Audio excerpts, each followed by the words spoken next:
Habíamos logrado, por algún método, obtener de un proceso judicial en donde un capitán de la policía en Fusagasugá se comunicaba con un jefe paramilitar de la zona en alguna vereda y casi que mostraba en tiempo real el capitán borracho pidiéndole al jefe paramilitar que le consiguiera unas personas para ser presentadas como caídos en combate por su fuerza y con ello obtener puntajes para ascender.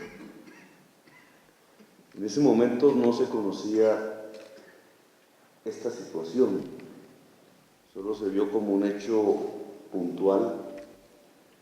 Le pedí al hoy presidente Santos en ese momento que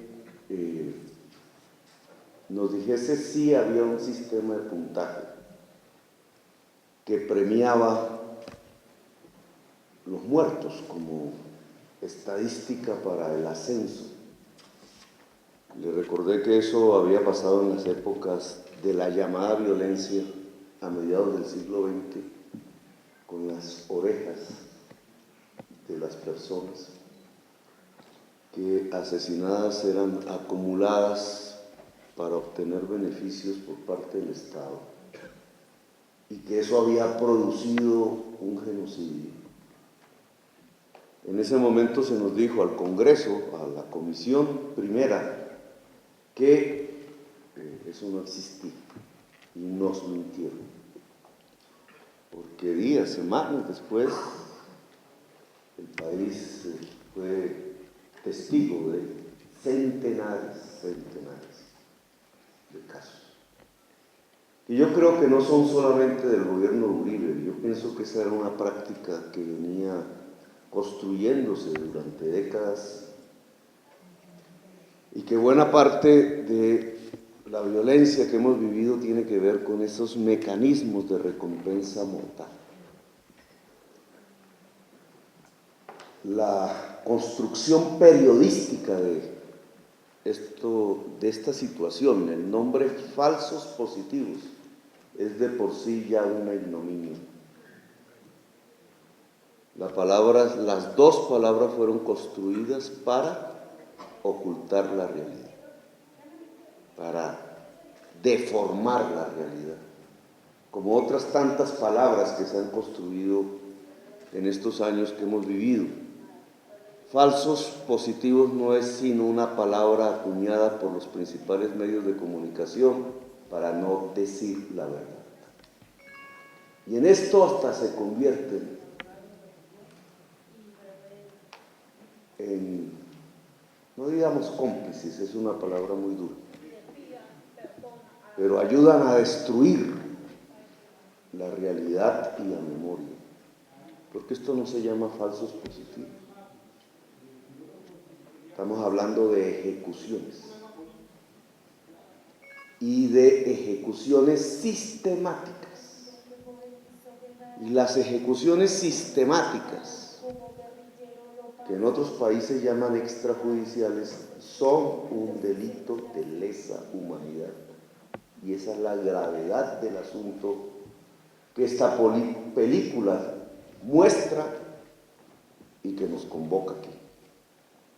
Es un delito de lesa humanidad la eliminación sistemática de personas civiles a través de la ejecución por parte de fuerzas que corresponden al Estado. Y el delito de lesa humanidad en este caso no prescribe y no tiene que ver su investigación exclusivamente con los autores materiales, sino con quienes construyeron el contexto que permitió que autores materiales cayeran en ese tipo de asesinatos sistemáticos. Y ese contexto construido políticamente, por políticos, tiene nombre propio. En el afán de mostrar la eficacia de una política de seguridad, para conseguir resultados electorales y en el trasfondo para mantener unas relaciones de poder que yo he denominado mafiosas. Es el objetivo de mantener esa estructura de poder mafioso a través de apoyos populares. Entonces, en el afán,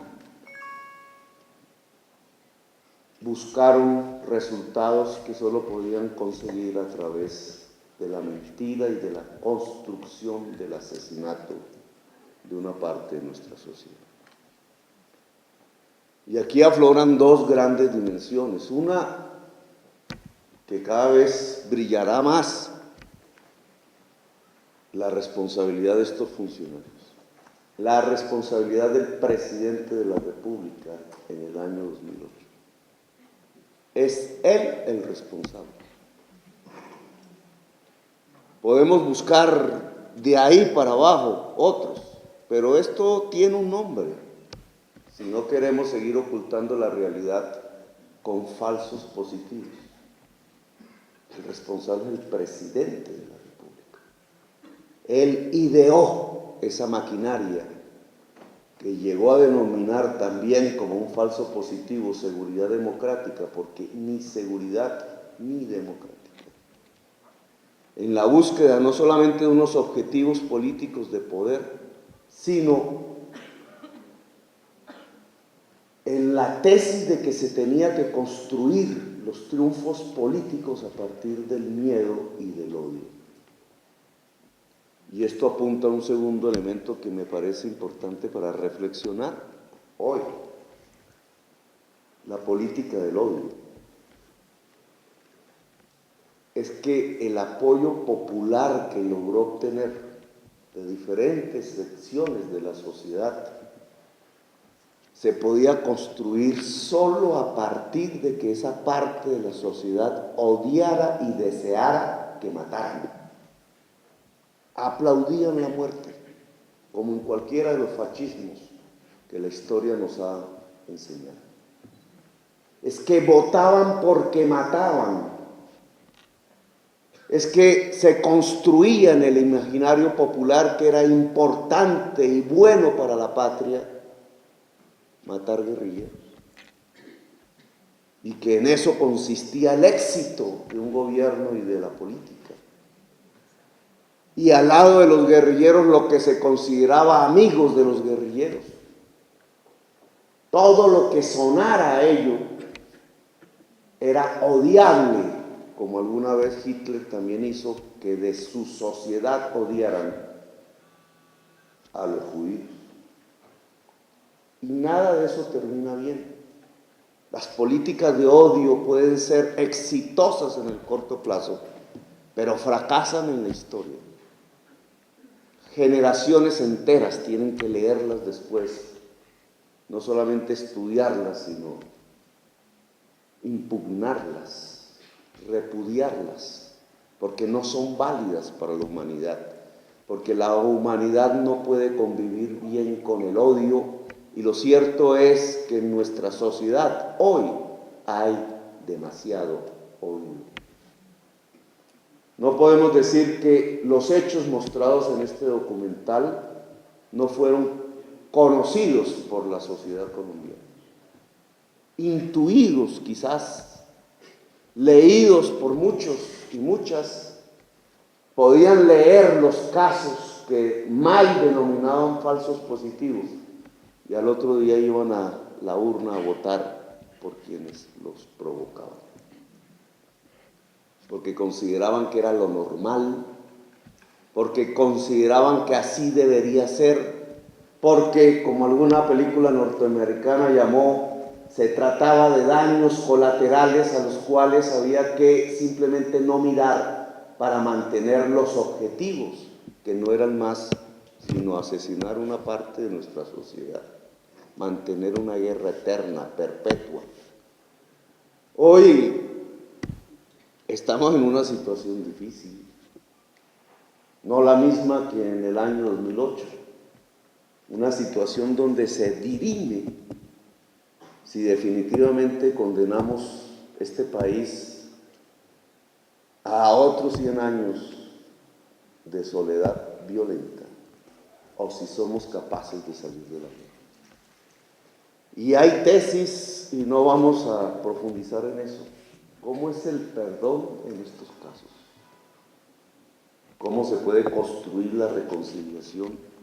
¿Cómo cerrar las heridas para que generaciones futuras no vivan esto que hemos vivido? ¿Cómo se construyen esas palabras en esta realidad dramática? El perdón lo otorgamos nosotros, los espectadores o algunos protagonistas de tipo político, o lo otorgan las mamás. ¿Y cómo se hace eso? ¿Cómo lograr que este país pueda salir definitivamente de esa pesadilla? ¿Qué decirle al presidente Uribe? ¿Cómo lo tratamos? Los procesos de delitos de lesa humanidad, cuando no se pueden procesar en el país, deben ser procesados de acuerdo al Estatuto de Roma por la Corte Penal Internacional. Como sociedad adelantamos ese paso. No me refiero a los cabos, a los sargentos, a los soldados profesionales que incurrieron en este delito, me refiero al presidente en ese entonces de la República. ¿Qué va a pasar con él? ¿Es capaz de asumir de frente ante la sociedad colombiana su responsabilidad o sigue evadiendo y construyendo a partir de las frases y las palabras el escape a la verdad? Su participación en la construcción del paramilitarismo en Colombia. El hecho de que ese paramilitarismo haya desaparecido 50.000 colombianos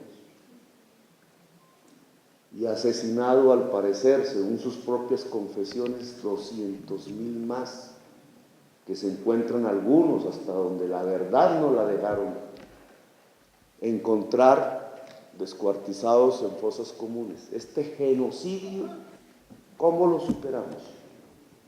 Que no nos produzca una nueva violencia, que no nos produzca la venganza, que repetiría los hechos cada vez más dolorosos. He ahí nuestros retos.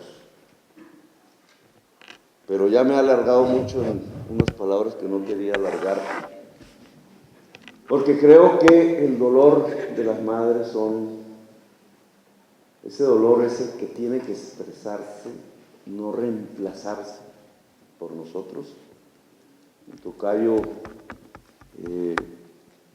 creo que ha hecho una buena labor, es el deber de cumplir con que esto se conozca. Y creo que por la cantidad de gente aquí presente, me parece que esto hay que difundirlo muchísimo más, porque antes incluso que la posibilidad del perdón está la verdad. Y esta verdad tiene que ser conocida, no ocultada como hasta ahora han intentado, aunque la verdad siempre fluye, sale, así sea de las alcantarillas, siempre insurgente, se revela y aparece, por uno u otro camino aparece. No puede ser silenciada definitivamente. Y quizás un esfuerzo de gobierno en la alcaldía es el que esta verdad se conozca, esta y otras varias verdades, hasta cuando intenten silenciarlo, porque también lo intentarán, silenciarnos. No les gusta para nada el que estos medios puedan ser reproducidos, transmitidos, anunciados a toda la población, pero una de las realidades para una Bogotá humana es que las verdades de su propio pueblo sean conocidas, estas verdades dramáticas, porque es una forma de hacer vivir a los que mataron. Es una vida diferente porque es una vida que queda en el corazón, en el alma, en la construcción de personalidades diversas, diferentes, que observan estos hechos, y ellos mismos, al observar estos hechos, ellas mismas, quizás de manera incluso espontánea, empiezan a construir sus propias vidas. Las vidas de sus hijos, hermanos y amigos van construyendo, a pesar de lo que pasó, las vidas de los otros y de las otras, de una manera tal que les impidan hacer lo que hicieron con ellos, que se pronuncien cuando esto, si vuelve a ocurrir, lleve a una sociedad a decir no y no aplaudir como pasó en el año 2008 en la sociedad colombiana, incluso en complicidad con muchos de los que transmiten los noticieros, la prensa, los medios de comunicación. Sus niños, como ustedes mencionan, sus niños hoy y mañana y en los años que están por venir ayudarán a construir a las otras y a los otros, incluso a los que hoy no han nacido, bajo principios de democracia, de diversidad, de aceptación de la diversidad. Ellos van a ayudar a construir vida y en ese sentido son semilla. No se perdieron definitivamente. Son semilla de este país y en el corazón de las personas que hoy nos escuchan aquí y en el de millones que escucharán esto, podrán florecer de nuevo en lo que queremos, en los principios de una ética que sea capaz de amar la vida y de no caer arrodillados ante la muerte. Gracias.